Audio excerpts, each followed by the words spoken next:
আচ্ছা, একটা ব্যাপার ভাবুন তো, আপনার হাতে লেটেস্ট স্মার্টফোন, চারপাশে হাই স্পিড ইন্টারনেট, কিন্তু হঠাৎ একটা বড় দুর্যোগের সব এক মুহূর্তে থেমে গেল। কোনো নেটওয়ার্ক নেই, কারো সাথে যোগাযোগের কোনো উপায় নেই। ঠিক এরকম একটা সময়ে আমাদের পুরনো এক বন্ধু নীরবে এগিয়ে আসে। আজ আমরা জানব সংকটের সেই নীরব শক্তি, অর্থাৎ হ্যাম রেডিওর গল্প। ধরুন একটা বড় ঘূর্ণিঝড় বা বন্যার পর যখন মোবাইল নেটওয়ার্ক পুরোপুরি বসে গেছে, তখন প্রিয়জনের একটা খোঁজ নেওয়ার জন্য বা জরুরি সাহায্যের জন্য যোগাযোগের উপায়টা কি হতে পারে। এই প্রশ্নটা কিন্তু শুধু কাল্পনিক নয়, আর এটাই আমাদের আজকের আলোচনার মূল বিষয়। তো চলুন দেখে নেওয়া যাক আমরা কোন কোন বিষয় নিয়ে কথা বলবো। প্রথমে দেখব আমাদের আধুনিক প্রযুক্তি কতটা ভঙ্গুর। এরপর জানব সংকটের বন্ধু হ্যাম রেডিওর জগৎ সম্পর্কে, বাংলাদেশে এর পথ চলা কেমন এবং ভবিষ্যতের জন্য এর সম্ভাবনা কতটা। শুরুতেই দেখি কি হয় যখন আমাদের খুব পরিচিত প্রযুক্তিগুলো হঠাৎ করে কাজ করা বন্ধ করে দেয়। আমরা আসলে প্রায়ই ভুলে যাই যে আমাদের এই ডিজিটাল যোগাযোগ ব্যবস্থা কতটা নাজুক হতে পারে। মানে আমরা তো ধরেই নিই যে মোবাইল, ইন্টারনেট এগুলো সবসময়ই থাকবে, তাই না? কিন্তু সত্যিটা হলো এই পুরো সিস্টেমটা আসলে খুবই ভঙ্গুর। বিদ্যুৎ, মোবাইল টাওয়ার আর ইন্টারনেটের উপর নির্ভরশীল এই ব্যবস্থাটা একটা বড় ঝড়ে মুহূর্তের মধ্যে ভেঙে পড়তে পারে। আর দেখুন, আমাদের দেশের জন্য তো এটা আরও বেশি সত্যি। এখানে বন্যা বা ঘূর্ণিঝড় তো প্রায়ই হানা দেয়।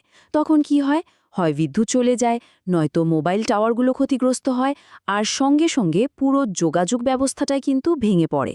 তখন উদ্ধার কাজ চালানো বা তথ্য আদান প্রদান করা অসম্ভব কঠিন হয়ে যায়। তাহলে প্রশ্ন হলো, এর সমাধানটা কি?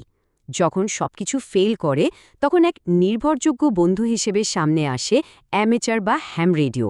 মানে একদম সহজ করে বললে, এটা এমন একটা যোগাযোগ ব্যবস্থা যা নিজের পায়ে দাঁড়ানো। এর জন্য কোনো মোবাইল টাওয়ার বা ইন্টারনেট কোম্পানির উপর নির্ভর করতে হয় না।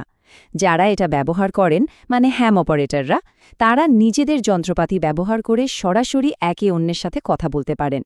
এই ছবিটা দেখলেই পুরো ব্যাপারটা পরিষ্কার হয়ে যাবে। দেখুন, একদিকে আমাদের চেনা জানা নেটওয়ার্ক, যা একটা কেন্দ্রীয় টাওয়ারের উপর পুরোপুরি নির্ভরশীল। টাওয়ারটা ক্ষতিগ্রস্ত হলেই সব শেষ। আর অন্যদিকে আছে হ্যাম রেডিওর বিকেন্দ্রীভূত ব্যবস্থা, যেখানে একজন অপারেটর আর একজন অপারেটরের সাথে সরাসরি যুক্ত। এটাই একে দুর্যোগের সময় প্রায় অজেয় করে তোলে। আর এটাকে কিন্তু কোনো ছোটখাটো শখের গ্রুপ ভাবলে একদমই ভুল হবে। সারা পৃথিবীতে ৩০ লাখেরও বেশি সক্রিয় হ্যাম অপারেটর আছেন।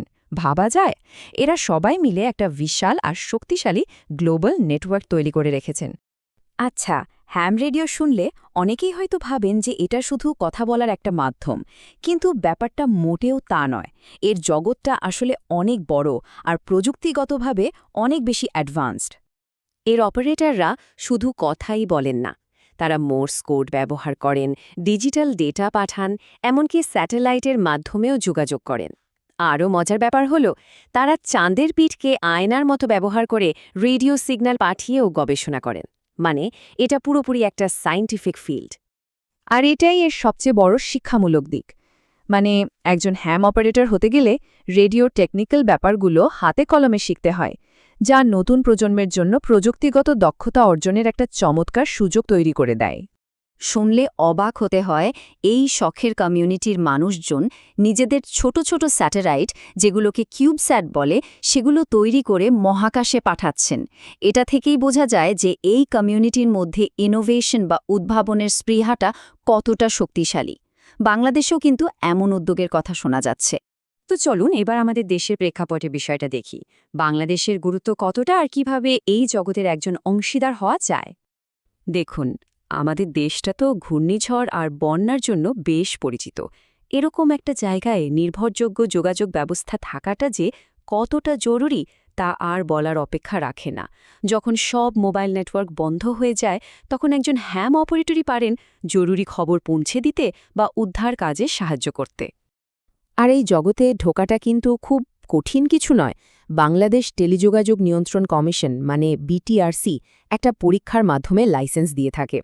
এই পরীক্ষায় মূলত বেসিক ইলেকট্রনিক্স, রেডিও আইন আর অপারেটিং পদ্ধতি নিয়ে কিছু প্রশ্ন থাকে। একটু প্রস্তুতি নিলেই এই পরীক্ষায় পাশ করা সম্ভব। আর সবচেয়ে দারুণ ব্যাপার কি জানেন? আপনি এখানে একা নন, শেখার জন্য একটা শক্তিশালী কমিউনিটি আছে। দেশের অভিজ্ঞ হ্যাম অপারেটররা নতুনদের সব রকমভাবে সাহায্য করেন, ট্রেনিং থেকে শুরু করে সব বিষয়েই সাপোর্ট দেন। তো এত সব আলোচনার পর আমরা কোথায় এসে দাঁড়ালাম? হ্যাম রেডিওর আসল শক্তিটা আসলে কি? মানে দিন শেষে মূল কথাটা হলো হ্যাম রেডিও শুধু একটা শখ বা প্রযুক্তি নয়, এটা এর চেয়েও অনেক বড় কিছু।